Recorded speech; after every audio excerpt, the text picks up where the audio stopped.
Welcome. I want to share with you a few words of encouragement.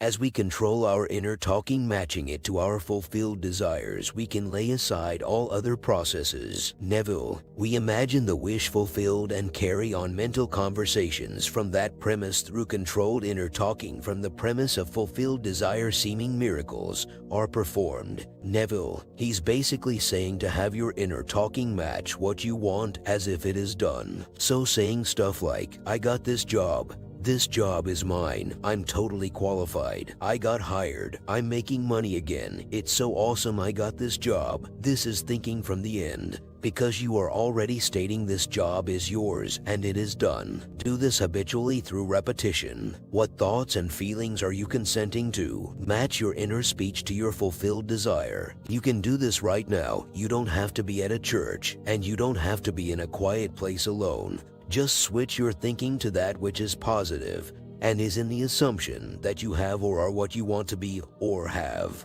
and continue to hold true to this assumption for however long until it comes into your life. Match your speech and your thoughts with what you want as if it is done. You do this by thinking from the end. So if you want a car, don't say, man, it would be cool to have this car. No, say, I love my car. My car drives so nicely. I have my own car. Think from, not of. Think from as if it is done and you have, or it. Not of it, not just thinking about how cool it would be to have, be it. Inner speech mirrors imagination, and imagination is Christ. Inner speech objectifies itself. So what are your inner conversations like? Monitor them, because they are creating your life as we speak. That which we think feelingly upon we will experience in our reality. I have found a way to shift my inner conversations with ease. When you have freed your inner conversation, you can lay down all other techniques. Why? Because all other techniques are based on your inner conversation. Before I tell you how this works, I will tell you why this works. When you ask a question, you are directing your mind. Your mind is in the business of answering questions,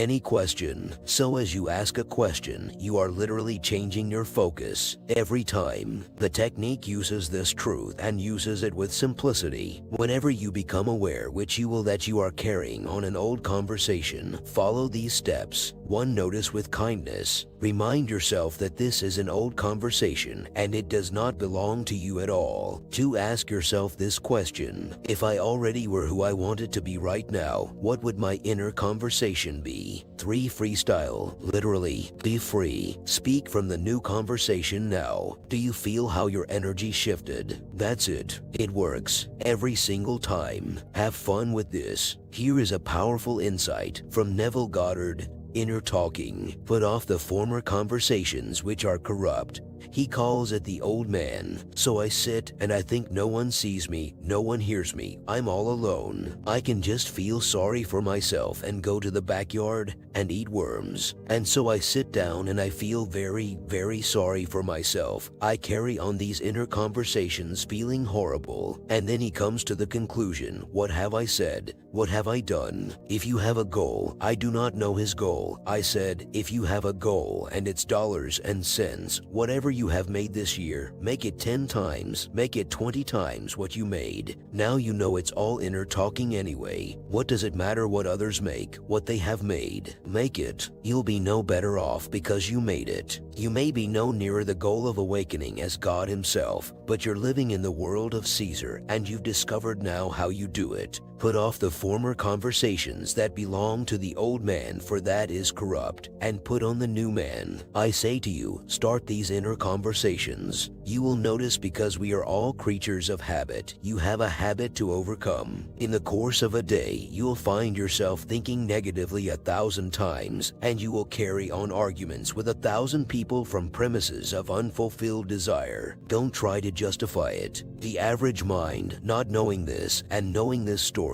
will say, well, let me finish it first. Let me finish my negative conversation first, and then I'll do it. I want to tell him off. So we bring before our mind's eye someone and we carry on this negative conversation. We become aware of what we're doing, but it's so pleasant from a negative point of view we want to finish it. So we carry on the negative state and finish it before we'll turn to the positive. Don't waste your precious time. The minute you become aware that you're carrying on these negative conversations, conversations, stop it, and come back without any conversation with yourself. No condemnation of yourself, no justification of what you did. Don't do it, and come back to the new man. Put off the old man whom he said is corrupt, and the old man is tied to conversations. Put off the former conversations, the old man which is corrupt.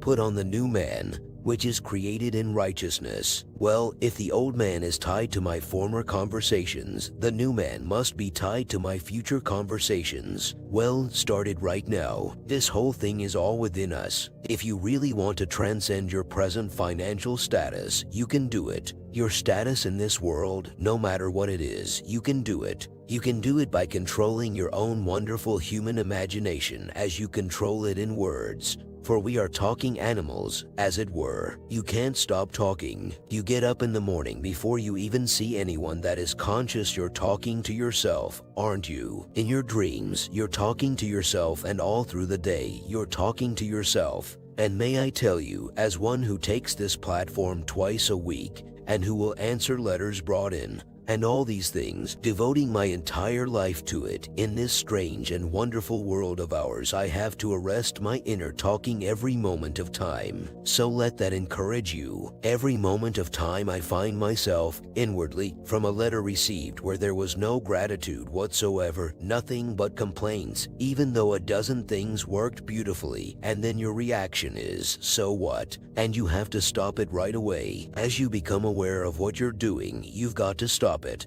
and get back on the beam of positive thinking. Therefore, if I, a teacher, can confess to you that every day I become aware of negative inner talking and must arrest it, then my heart goes out to everyone who is not doing the professional job of it, because what must they be doing in the course of a day? But nothing in this world comes into being unassisted by these inner conversations. We're told in the book of Isaiah, "My word shall not return unto me void, but it shall accomplish that which I please." Every word ...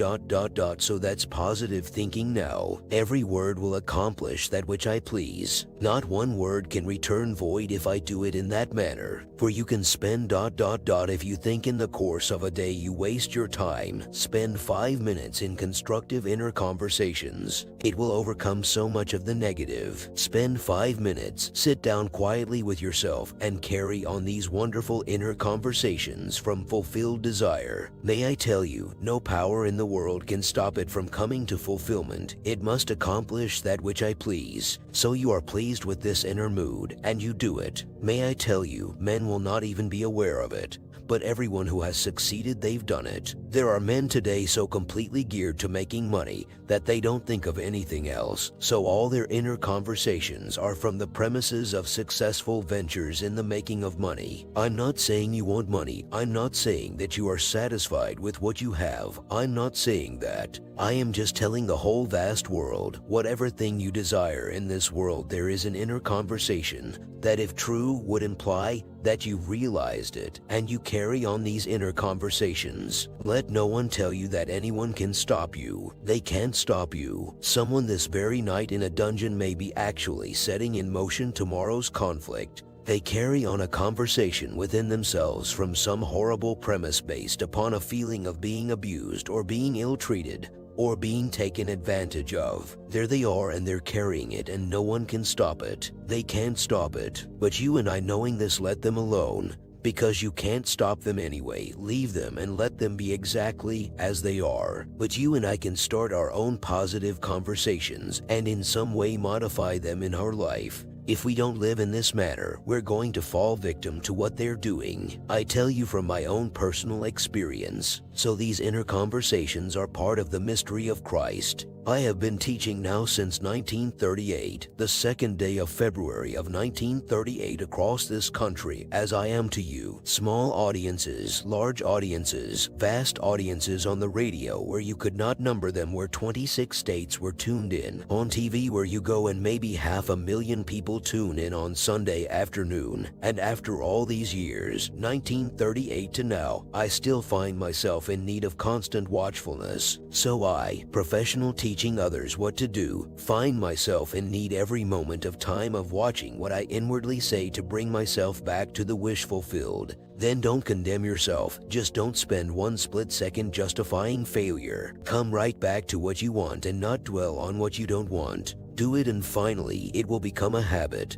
But after all these years it has not yet been so much a habit in my own life that I don't have to constantly watch. So everyone is watching and watching ... or they should watch and watch. But again, the lovely thing is this: if I, who can confess failure in my watchfulness, could still be singled out to be raised from the dead, and to be numbered among the elect, to be born from above, to discover David as my son, and all the other lovely things, how infinitely merciful is God. He is not looking for that nth degree of perfection, or no one would ever attain it. In fact, I am convinced that fitness is the consequence of grace, and not the condition of grace. When he gave me himself, he fitted me not because I earned it at all, so that, really, fitness for the kingdom is simply the consequence of his grace, and not the condition of his grace. Now let us go into the silence.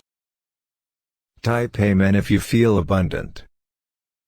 Watch this important message right now.